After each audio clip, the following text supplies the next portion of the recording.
Hi everyone. Welcome to this LincStation tutorial. In this video, we'll quickly show you how to use Smart Album in LincOS. Please make sure you have already uploaded your photos to a folder on your hard drive. First, click Smart Album. Then click the settings icon in the top right corner. Next, go to Smart Recognition. Here, click Manage Media Source. After the sync is complete, Smart Album will start recognizing and organizing your photos.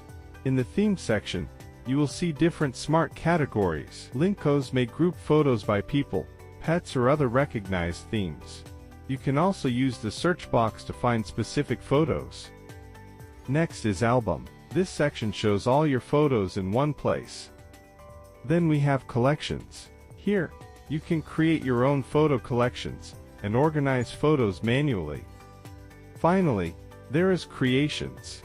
In this section, you can use features like Create Memory, Clean Blurry Photos, and Clean Duplicate Photos.